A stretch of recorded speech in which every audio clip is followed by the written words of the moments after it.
iced coffee took literally 3 attempts today. And it's still not great.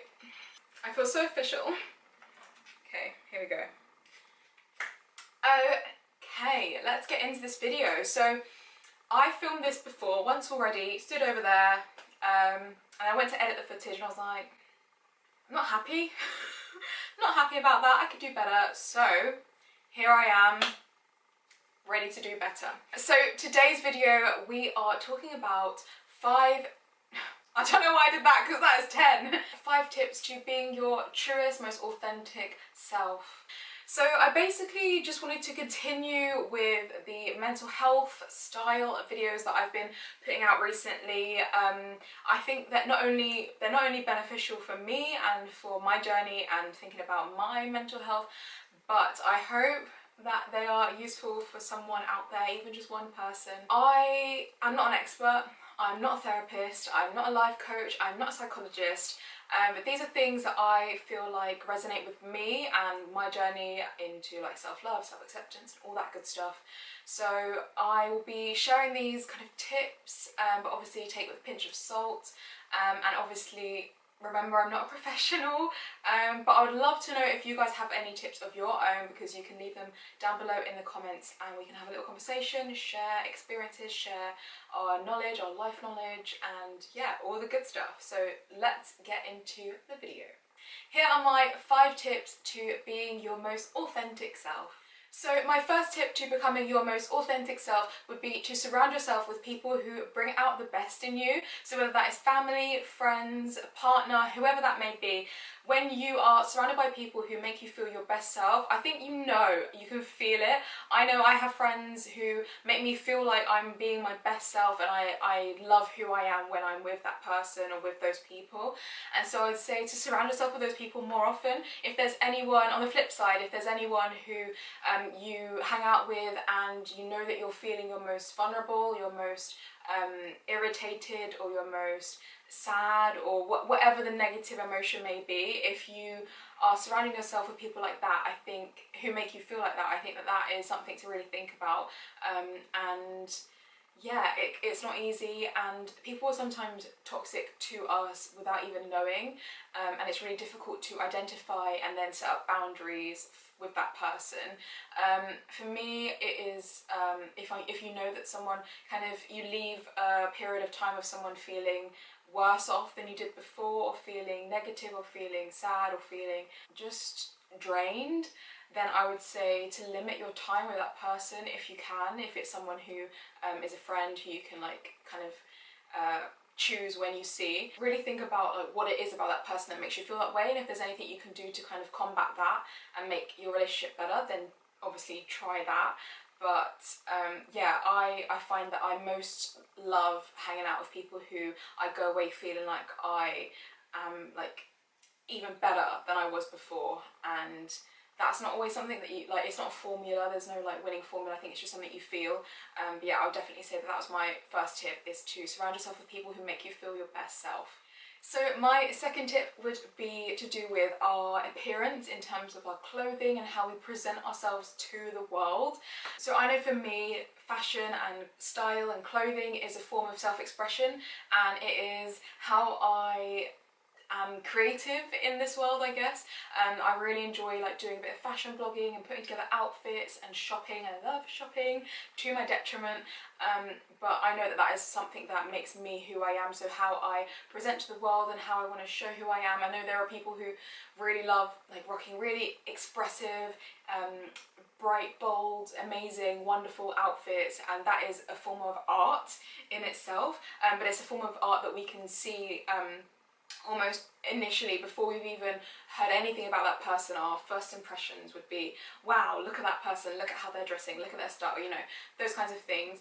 But not only that, to make sure that you're dressing in a way that makes you feel comfortable and isn't necessarily on trend or super trendy. I mean, there obviously are elements where trends will come in and out, and you know, you can either decide to take those on or not, but making sure you're being true to yourself and you're feeling the most comfortable. So whether that is dressing like a 1950s pin-up, or whether that's dressing like a grunge rocker, or whether that's dressing in your favourite band tee, or maybe that's dressing in like to the nines, like full face of makeup and dressed in heels, you know, whatever it is that makes you feel your best, do it.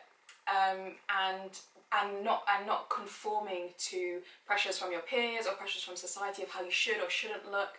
I think once you find your personal style, once you find the style that makes you feel your best, I think that is like one of the first steps into like becoming like your most authentic true self. And that's a journey that I feel like I'm probably still on. I have like times where I go through my wardrobe and there are loads of things that I just don't wear anymore, and I have to either sell or give to charity because I'm like, that's just not me, I don't feel my best in this, this doesn't even fit me anymore, you know, whatever it may be. And I don't really know if anyone has any advice of like where to go to kind of find, I mean, I use, for example, I use Instagram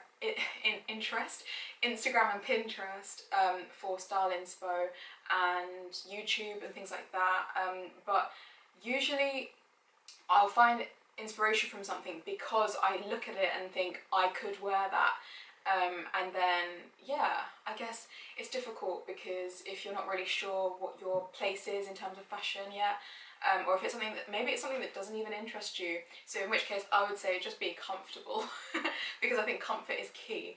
And I think as the older I get, I think the more I'm realising that it's not just about looking good, it's about feeling good and feeling comfortable in your own body, skin and clothes. And I think all those three things are key. So tip number 3 is to find hobbies, activities, leisure, things that you enjoy, because when you do those things and you're enjoying them, you're going to feel like your best, most authentic self. So whether that's joining a drama club, a choir, an art club, doing life drawing, if that's walking, if that's hiking, if that's cycling, if that's swimming, if that's joining a dance class, if that's joining a gym, if that's like finding a community online.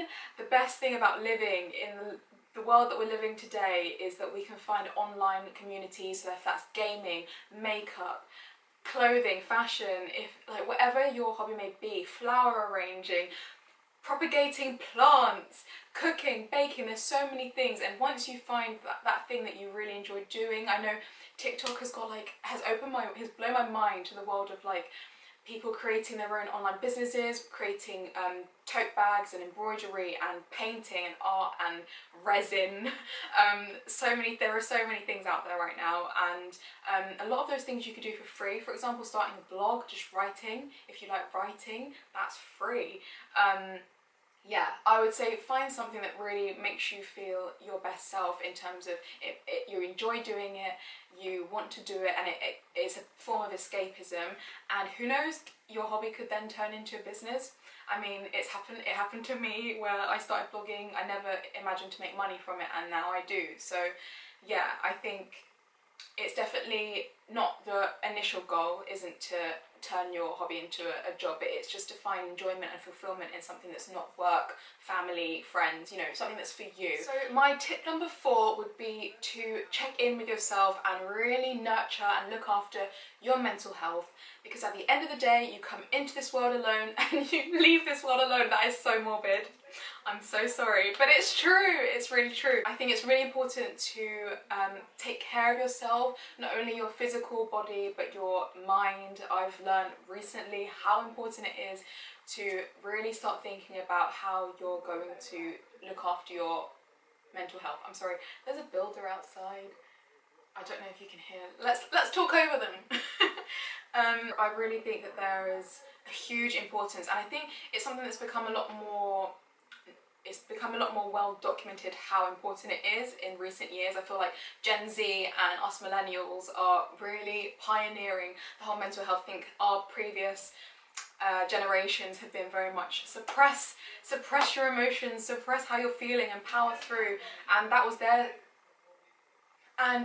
their survival technique, that was their coping mechanism, that was how they got through. I think for us, for the kind of newer So yes, for us Gen Z, millennials, all the kind of newer generations, I think we have so much more knowledge about how important it is to look after our mental health, not only because of what the online space has done for us as a generation, but how the world has been evolving and all the different kind of things that are happening at the moment. I think it's really, really important to check in with yourself. So whether that's to meditate, to seek out therapy, to talk about how you're feeling with a significant other or a friend, all of the kind of things. Do a bit of reading, research, and read some books that might help, whether that's finding YouTubers, therapists on, not necessarily therapists, but people who talk about mental health, people that you can relate to, and I think the more that you kind of seek out those kind of sources of mental health and inspiration, I think the better equipped you would be to take care of your own brain.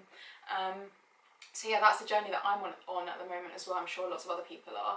So I think what it is that lockdown has highlighted all my flaws, and I think that's a good thing though, because I think without lockdown I wouldn't have been able to kind of discover all these things. So yeah, definitely a good thing.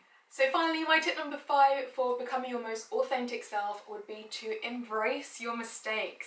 Embrace all the negative things about yourself, whether that's any kind of toxic behaviour, toxic traits you have. Obviously, don't keep them and celebrate them, but embrace them. Embrace your flaws and your mistakes that you've made in your past, things that you've learnt from, and how far you've come, and really care and love yourself and allow yourself that journey. I think it's so easy for us to look back at things that we've done in the past and things that have gone wrong, mistakes we've made, big or small, and really bash ourselves for those things.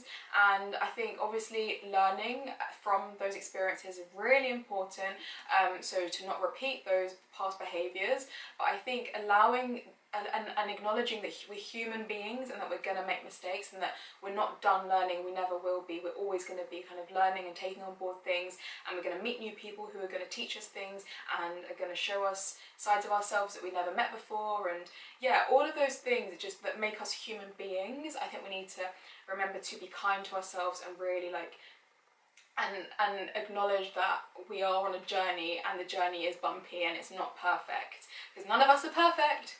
Not even you who's watching this, not me, not you, no one. Not even Beyonce. Even people who I think are perfect, like Meghan Markle, I feel like she is perfect, but she's not. She's not, sorry to say. But yeah, I think that's super important to, in order to accept ourselves, is to accept our good, bad and the ugly. The good, the bad and the ugly, because yeah, it's what makes us us, and it's what makes us do better in future, is the mistakes. So that about wraps up this video. I'm pretty sure I did a little bit better than when I filmed it before. If not, I'll probably just upload the old video. If you got this far, please leave this video a thumbs up. Make sure you subscribe for more videos, and leave me a comment like what kind of thoughts were brought up during this video for you, how you're feeling, how have you been coping recently over the past few months, anything you've learned, any tips, any tricks. But yeah, I will see you in my next video. Thank you so much. Bye!